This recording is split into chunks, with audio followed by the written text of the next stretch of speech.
Hola a todos, buenos días. Continuando con este ciclo de artroplasia de codo, la semana pasada tuvimos una charla muy interesante por parte del doctor Rojas sobre, sobre las prótesis de codo, los abordajes, tipos de prótesis, su evolución, etcétera. Ahora veremos con esta segunda charla las complicaciones de esta cirugía a cargo del doctor Sabac. Doctor Sabac, bienvenido.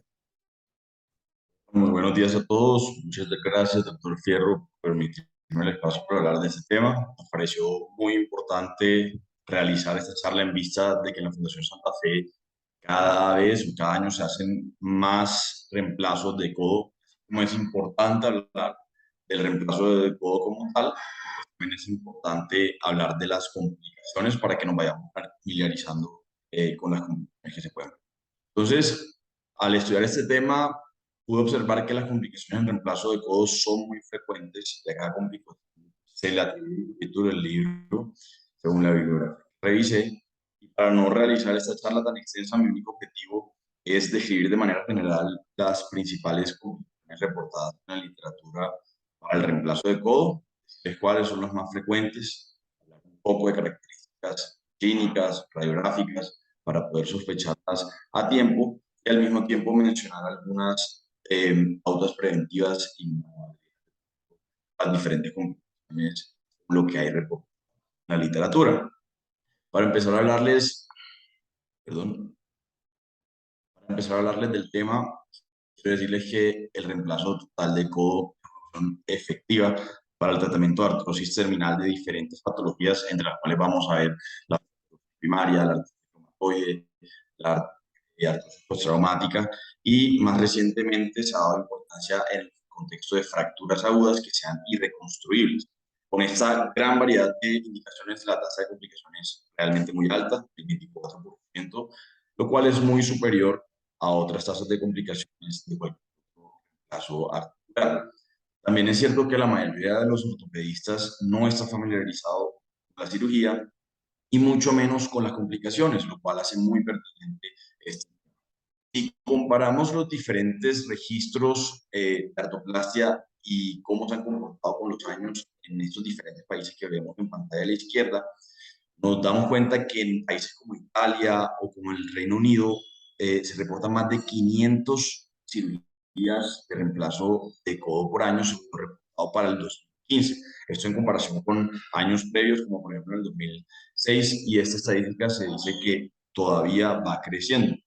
No solamente se han elevado el número de prótesis por año, sino que también las indicaciones han ido cambiando. La gráfica de la derecha es del registro noruego, fueron las estadísticas publicadas en el 2012 y nos muestran cómo la indicación de artritis reumatoide ha disminuido con los años y por el contrario, una nueva indicación que antes no se tenía en cuenta, que es el tratamiento de fracturas irreparables en agudo, la cual ha ido aumentando con los años que hayan aumentado el número de prótesis por año se puede traducir. Y a su vez también hay más cirujanos experimentados en esta cirugía, por lo cual naturalmente las complicaciones también han ido disminuyendo con los años. Este metaanálisis que se publicó en el 2011 por investigadores de la Clínica Mayo me pareció muy interesante porque nos muestran sus resultados y nos muestran una comparación con otro metaanálisis que se ha publicado casi que 20 años antes, en el 96, por el doctor Schwen. El doctor Schwen reporta un porcentaje de complicaciones del 43% en más de 800 casos, en comparación con el 24% para este metaanálisis. Lo que quiero que observen es cómo casi todas las complicaciones han disminuido, todas en aparición, a excepción de fracturas de prótesis, como pueden ver, ha aumentado y esto podría estar asociado a la población de pacientes más jóvenes que estamos interviniendo y a las nuevas indicaciones para esta cirugía. Entonces, a todos nos puede llamar la atención esto. ¿A qué se debe una tasa de complicaciones tan altas? Algunos autores atribuyen que el codo es una articulación realmente muy compleja, dado que tiene poca cobertura de tejidos blandos, tiene un nervio que cruza muy íntimo a la articulación, como hemos mencionado, tiene una alta asociación a fracturas o con artromatoide como indicación, y quizá estas últimas dos estén más relacionados, dado que a pesar de que sí es cierto de que el número de cirugías por año ha aumentado, sigue siendo una cirugía con poco volumen de procedimientos y las curvas de aprendizaje naturalmente van a ser largas. Lo anterior es cierto a que se debe que hayan disminuido las complicaciones. Esto sería atribuible al avance tecnológico con el cual se han mejorado los diseños. Los cirujanos han tenido un poco mejor de conocimiento en cuanto a la biomecánica del codo y han mejorado sus abordajes, así como técnicas de implementación, lo cual se traduce a una mejor experiencia de los cirujanos. Entonces, cuando entramos a evaluar las complicaciones, hay unos puntos clave que quise utilizar para subir cada una de esas complicaciones. Vamos a ver cómo hay factores intrínsecos del paciente y la etiología que promueve que haya más complicaciones, como desde el punto de vista de planeamiento preoperatorio, se nos pueden presentar algunas complicaciones, como según el abordaje de tejidos blandos, vamos a ver otras complicaciones y finalmente en complicaciones que ocurren de manera tardía en el. Realmente voy a ser muy breve en este primer punto. Lo que quiero mencionarles es que hay diferentes variables propias del paciente y que se deben tener en cuenta en el momento de identificar al paciente, como por ejemplo la edad a los extremos de la vida, que hacen que por un lado haya que hacer las demandas funcionales de los pacientes más jóvenes, va a poner en riesgo la prótesis, y por otro lado en las poblaciones mayores que tienen pues están asociadas más a osteoporosis y que desencadenan otro tipo de complicaciones.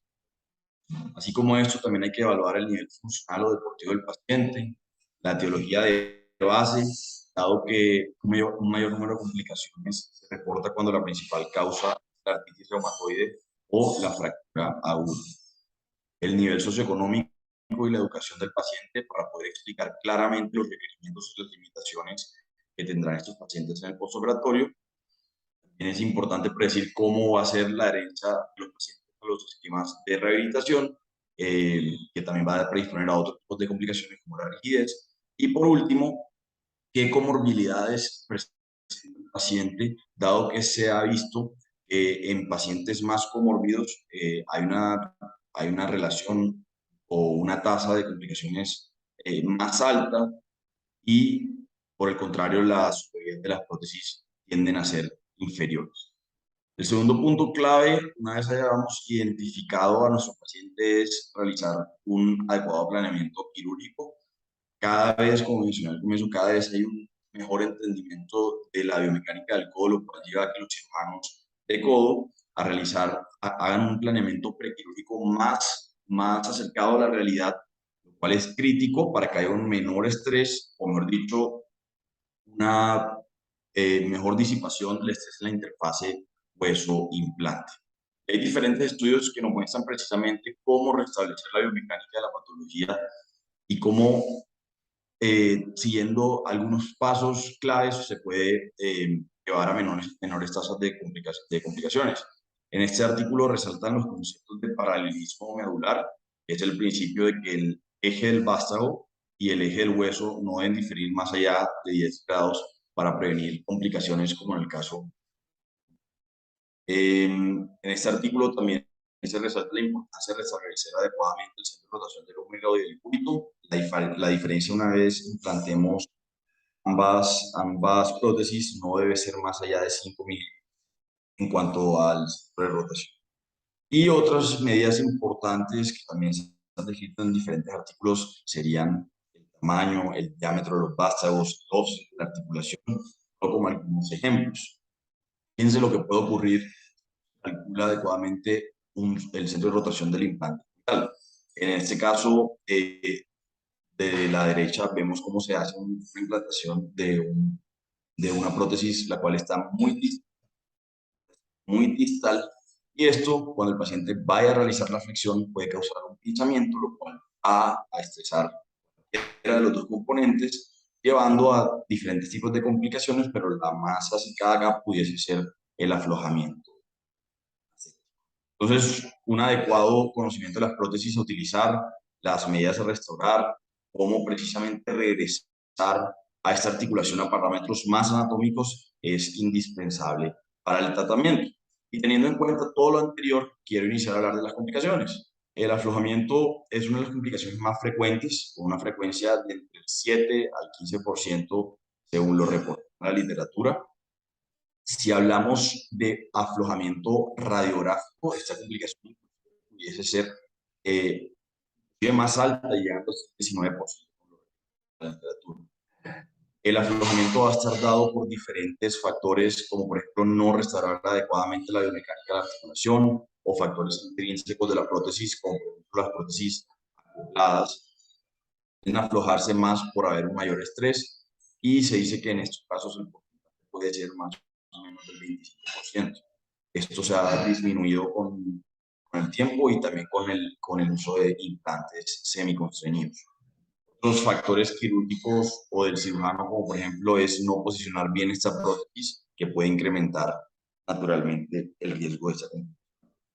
Entonces, lógicamente, las estrategias para prevenir esta complicación están basadas en un adecuado posicionamiento de la prótesis, elegir la prótesis que se adecue a las necesidades del paciente y que el cirujano esté bien experimentado para esta cirugía.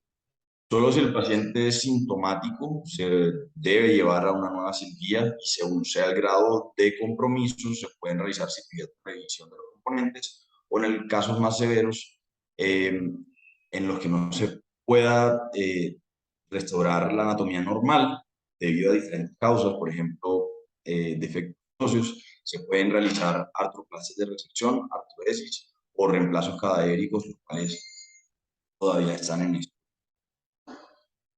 Pasando a las complicaciones relacionadas con el manejo de los tejidos blandos, vamos a ver que hay varias. Desde el abordaje de la piel del paciente, esta complicación está reportada en la literatura actualmente en un 1%, comparado con un 5% que estaba reportado en la época de los 70.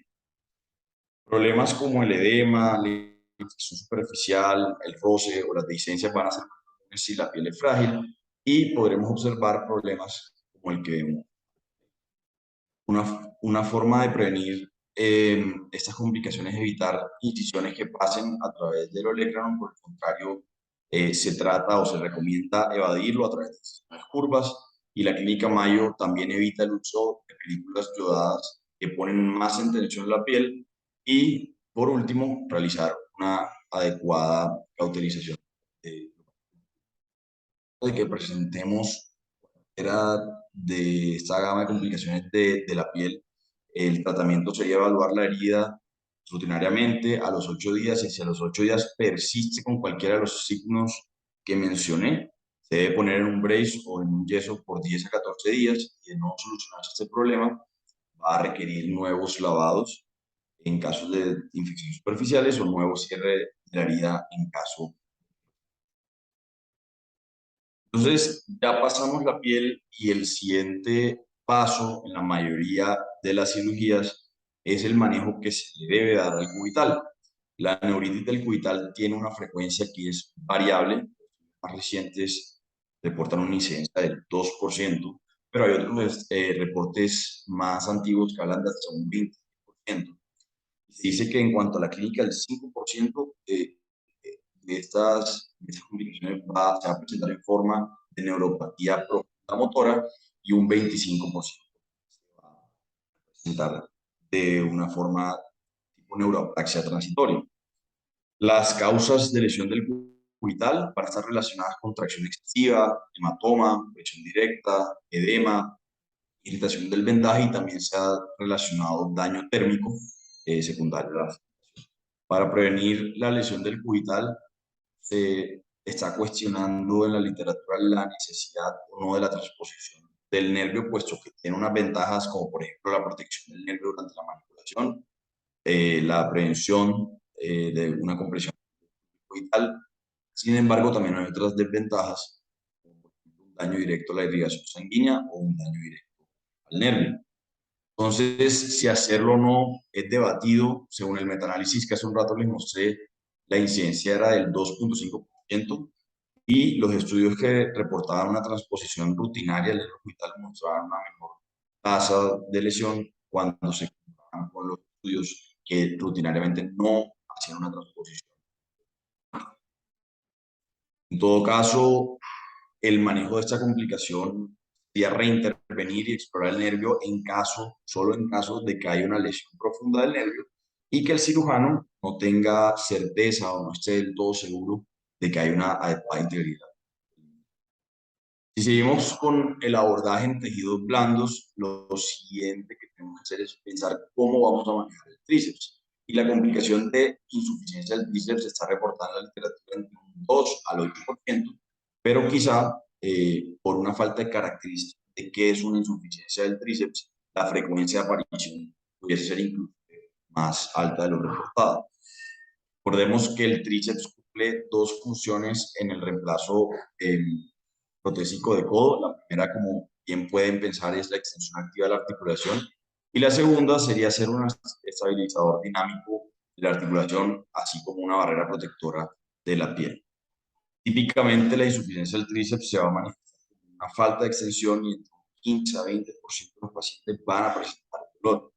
Para prevenir complicaciones como estas, sería necesario respetar la inserción del tríceps en el olecranon, por lo cual se recomienda para esta cirugía realizar abordajes tipo tríceps off, los cuales vienen a ser más útiles en caso de revisión.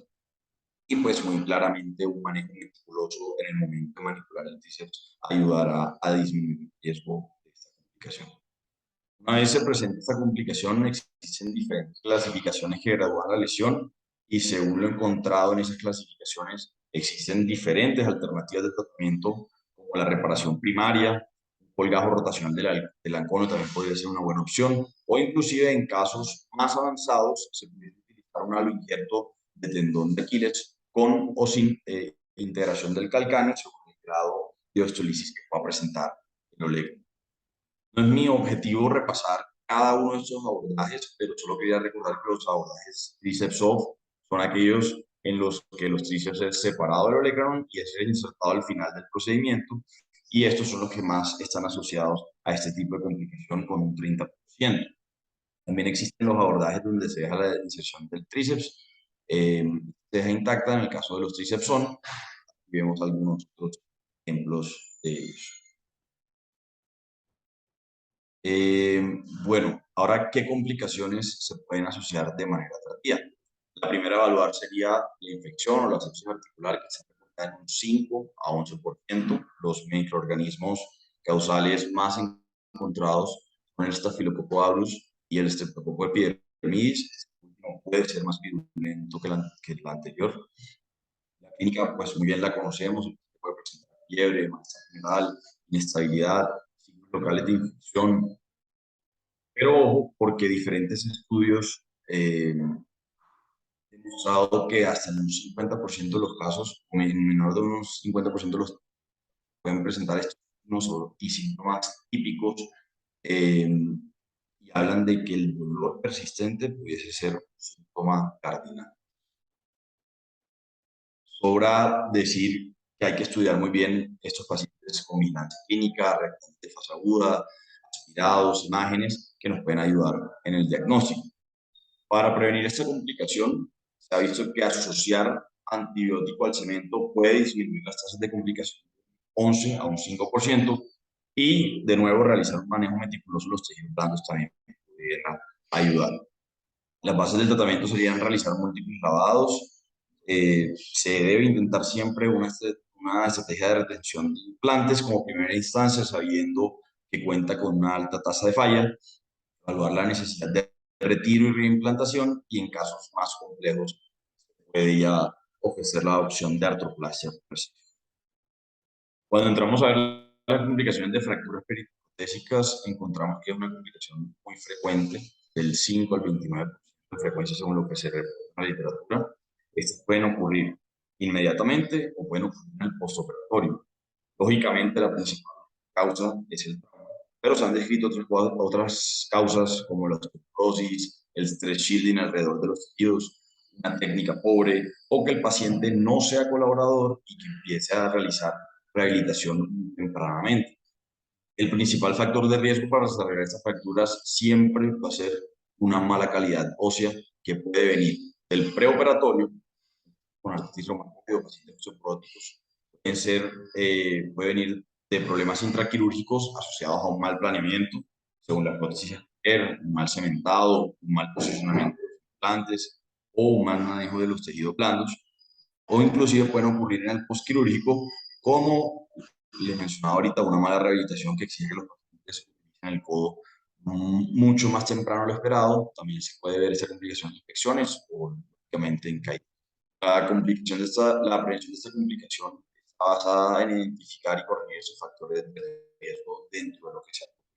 Las radiografías en este escenario permiten evaluar dónde está la lesión. Vamos a ver en la próxima diapositiva, vamos a observar que se puede presentar. La clínica Mayo ha utilizado una clasificación diferente para caracterizar dónde está la lesión, cómo es la reserva ósea eh, y si el implante está estable o no. Entonces, esta es la clasificación que les decía, que subdivide estas fracturas según ocurran en la región periarticular, como sería la tipo 1, la tipo 1 de cualquiera de los dos huesos, en el vástago, o si ocurre por encima de este.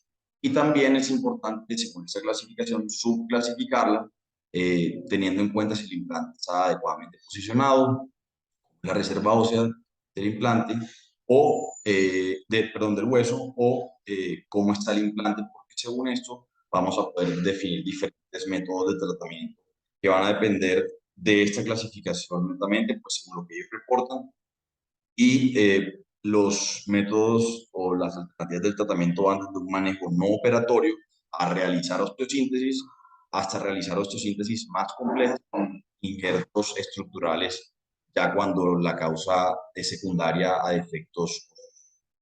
Complicaciones de inestabilidad que está reportada en la literatura del 1 al 13%. Esta complicación está más asociada a las prótesis no acopladas, lo cual ha hecho que algunos cirujanos hayan adoptado el uso de prótesis acopladas o semiconstruidas. Esta puede ser temprana o puede ser tardía. La temprana ocurre en el perioperatorio, digamos, de levantarse por una contracción muscular. Esto pudiese ocurrir. También puede ser tardía, puede ocurrir en las primeras semanas debido a una disrupción del tríceps o ligamentos colaterales pues, puedan fallar o que fuerzas en varo puedan llevar a que este tipo de prótesis pueda fallar. Y dentro de las tardías también pueden ocurrir después de las 6 semanas debido a trauma, desgastes o daño permanente en los ligamentos colaterales. La gente va a asociar una clínica pues muy variable, puede haber desde luxación franca, como puede haber sensaciones de clic, resaltos o bloqueos articulares. Se ha cuestionado si las radiografías dinámicas pudiesen ser útiles para el diagnóstico de este tipo de inestabilidad, dado que es algo que realmente es muy fácil de ver a simple vista.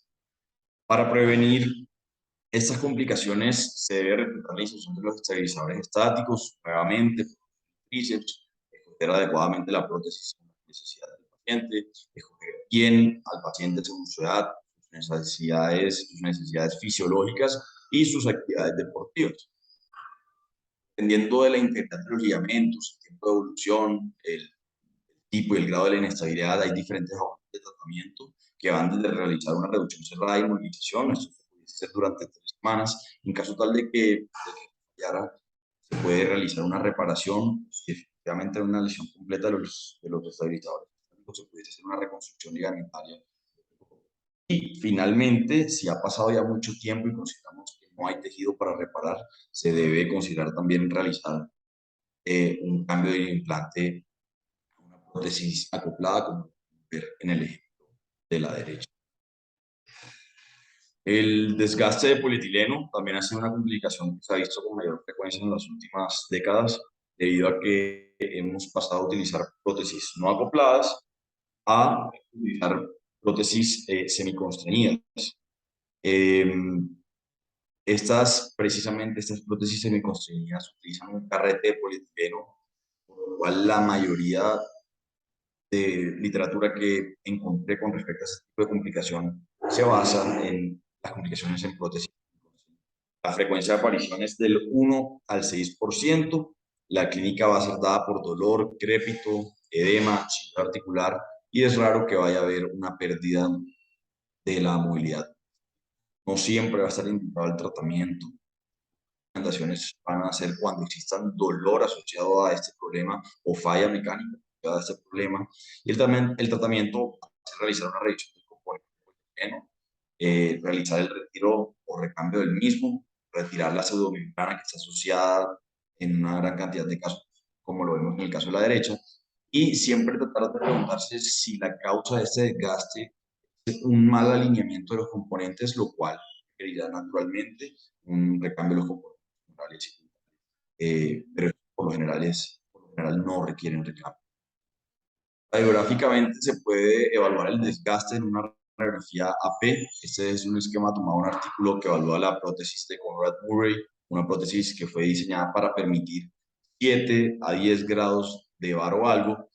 Y nosotros en las proyecciones radiográficas vemos que esta laxitud supera los 7 grados, digamos, grados, se estaría observando que pudiese haber algún tipo de deformidad plástica o algún desgaste en la superficie que se consideraría leve, pero más allá de los 10 grados, ya hablamos de un desgaste completo y severo, lo cual pudiese ser más sintomático. La rigidez articular es variable, en la literatura se reporta del 0 al 15% de frecuencia. Recordemos que uno de los objetivos del reemplazo de codo es dar una movilidad 100 grados en un rango de 30 a 100 grados, pero no debemos esperar una movilidad completa. Hay diferentes factores clínicos asociados a esta patología. El principal de los clínicos va a ser, por ejemplo, la artritis reumatoidea, que está asociado desde el prequirúrgico a más anquilosis de la articulación, lo cual puede llevar en un postoperatorio a menor movilidad. Hay otros factores como una mala adherencia a los esquemas de tratamiento, que el cirujano sobredimensione la prótesis o inclusive en los casos de osificación heterotópica. Para prevenir esta complicación se debe evitar periodos largos de inmovilización y se debe iniciar una rehabilitación física temprana del codo con una movilización que inicie más o menos a las 3 semanas. Algunos pacientes inclusive se van a ver un poco más quedados y van a necesitar del uso de férulas de extensión para poder lograr el objetivo. La clínica Mayo solo propone el tratamiento como primera instancia solo en pacientes en los que la causa de la rigidez sea osificación heterotópica. El resto se considera que se puede manejar adecuadamente con física y con, con y entramos en las complicaciones menos frecuentes. Aquí está el desacople, con una frecuencia en estudios del 2%, la cual cada vez es menos común debido a que tenemos nuevos implantes que son más estables. Sin embargo, esta complicación es atribuible a una mala compresión de la biomecánica, una malposición de los componentes, una mala elección de la prótesis. Si estamos hablando de que la va a utilizar una prótesis acoplada o no acoplada, de nuevo, esta complicación ya casi no se ve por el uso de prótesis semiconseguidas, pero en caso tal de presentar una complicación como esta, lo preferible sería evaluar con pruebas de estabilidad durante la cirugía y en caso tal de que encontremos pues una articulación totalmente estable o el paciente o el cirujano no se sienta cómodo, pudiésemos utilizar una prótesis ya son convertibles que permitirían, si el cirujano no se siente cómodo en su vida, permitirían convertir una prótesis no acoplada o una prótesis. Por lo general se puede realizar revisión de los componentes y se consideraría una cirugía sencilla porque los componentes como tal van a estar indemnes en la mayoría de los casos. En cuanto a falla o fractura de los componentes, esta es una complicación realmente rara. Se dice que el componente tiende a fallar más que lo general, con un 1,8% y un 0,6% para cada uno. La última complicación de este tipo fue reportada en 1924 y no la hemos visto más debido a que ha habido una mejoría en los componentes. En esos estudios, la causa de esta falla era que los pacientes habían tenido una una cirugía realmente muy exitosa que les permitía realizar una actividad normal, casi que de día uno. Con esto se estaba más rápidamente la prótesis, estaba más rápidamente. Para prevenir esta complicación, y es cada vez más infrecuente, se recomienda que el paciente se adecue a los esquemas de rehabilitación. En caso tal de presentar esta complicación, va a requerir una revisión del componente fracturado, cirugía que con la anterior se considera técnicamente.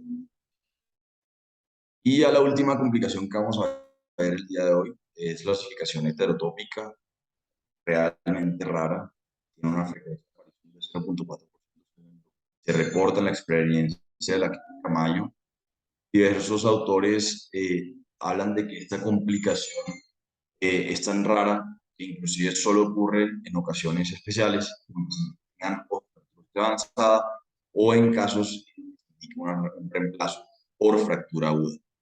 El problema no es la formación ósea per se, sino que puede estar en un lugar que comprometa la flexión o la extensión de la imagen, una osificación del codo, lo cual pudiese estar limitando en algún grado la extensión y también la flexión. Para esto el tratamiento es simplemente la excisión del fragmento, solo si compromete el grado de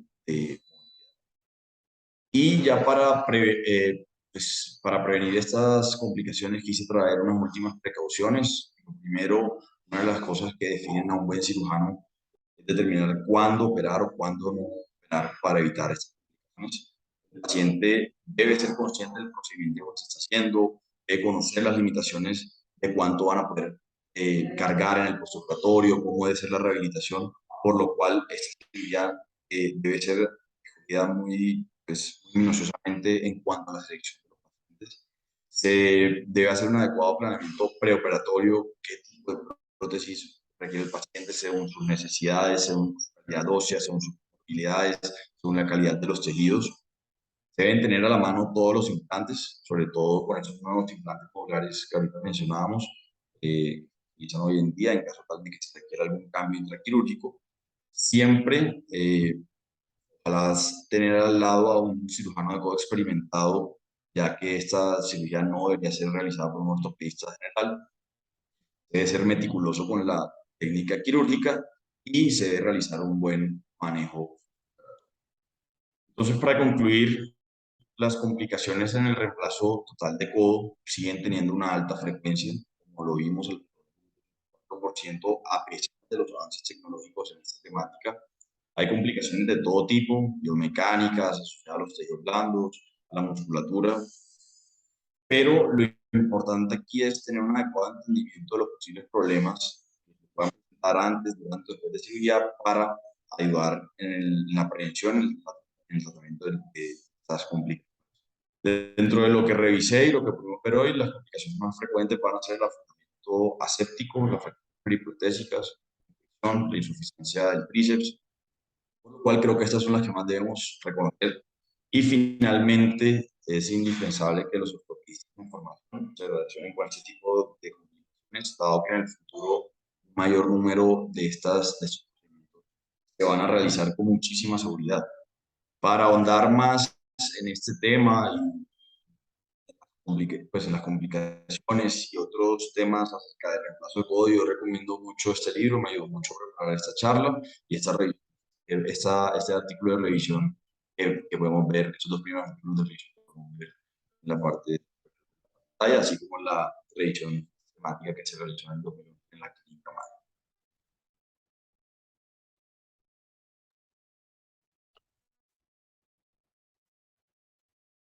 Muy bien, Joseph. Muy completa revisión. Creo que el primer mensaje para las personas que acaban de ver esta charla es no se asusten, no siempre ocurre esto. Pero cuando uno ve todas las complicaciones, pues empieza como a asustarse. Pero el punto aquí es, como usted bien lo decía, de hacer un buen planeamiento de la cirugía. Y eso va desde el abordaje, ¿sí? Desde qué tipo de abordaje necesita el paciente. Y pues las mediciones, los cortes, el tipo de prótesis, si requiere o no reemplazo de la cúpula radial, si requiere profilaxis de algún tipo para prevenir osificación heterotópica o para prevenir otro tipo de complicaciones. Quisiera saber el comentario del doctor Rojas o el doctor González que estaban conectados.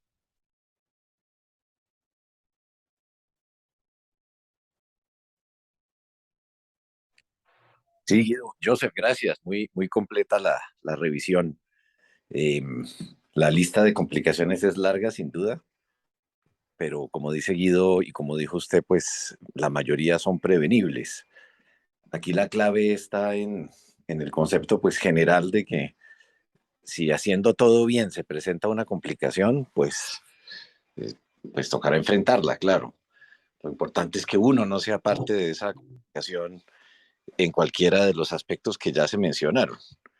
Los dos más importantes que son pues que yo creo más importantes, la infección y la inestabilidad, pues uno puede actuar en esos dos hasta cierto punto, pero debe actuar. Es decir, en infección, por ejemplo, es fundamental aquellos pacientes que tengan drogas biológicas, por ejemplo, pues porque tienen artritis reumatoidea, por ejemplo, ahí hay que ser bien cuidadosos, hablar con el reumatólogo antes, tener precaución de suspender estos medicamentos con el debido tiempo.